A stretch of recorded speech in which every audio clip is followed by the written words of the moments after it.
Il y a des femmes très impolies. Il y a des femmes insoumises. Tu parles, elles parlent. Tu gifles, elles te giflent. Oh, mes frères, vous ne savez pas?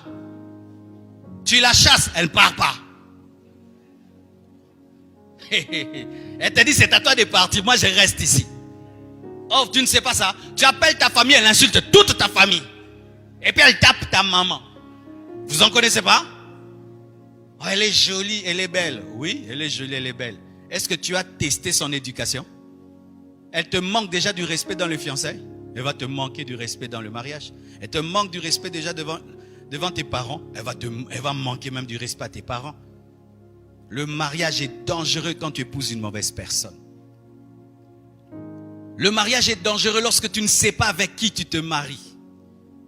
Le mariage est dangereux quand tu ne sais pas qui t'accompagne dans cette grande lutte. Le mariage est dangereux lorsque tu prends à la légère les critères de la personne qui doit t'accompagner, ou tu as des critères superficiels. Il doit parler bien français.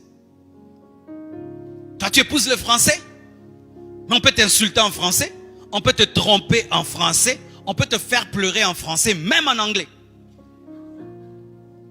Oh non, pourquoi tu épouses cette fille-là? Quand il porte la robe, waouh, ça lui va. Toi, tu épouses la taille. Hey, elle va te tailler. Elle va te tailler avec la taille. Et tu sais, quand une femme est belle, si elle te fait du mal, tu ne verras plus sa beauté. Dans le mariage, ce qui est bizarre, c'est que quel que soit le niveau de la beauté de ta femme, tu te rends compte qu'en soi, ce que tu recherches, c'est son caractère. Ah oui, vous les frères là, quand vous voyez des belles silhouettes là, vous tremblez, vous voulez vous évanouir. Calmez-vous. Du calme.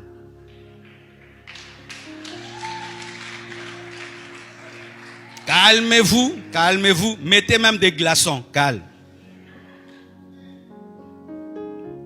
Car si tu mets de côté le caractère, parce qu'elle est belle, tu souffriras.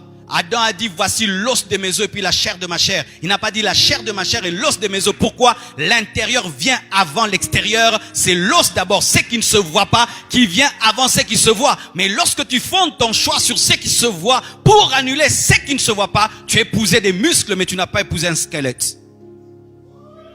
Alors que c'est le squelette qui permet aux muscles de tenir, c'est le caractère qui donne la valeur à la beauté.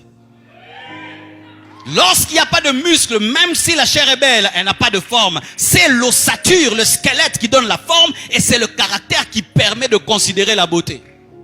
Mais si toi tu ne considères que la beauté, tu ne regardes pas le caractère, tu pleureras dans ta langue maternelle.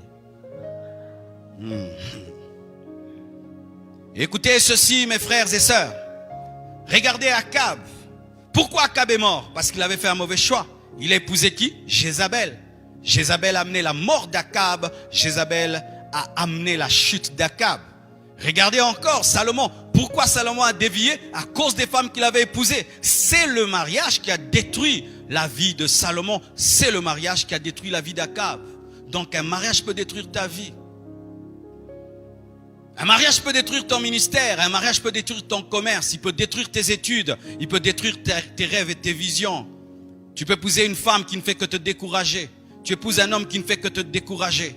Tu peux épouser un homme qui détruit ton ministère. Combien de femmes dans cette nation, ayant eu une forte onction, un puissant appel aujourd'hui, ne savent plus servir Dieu à cause de leur époux?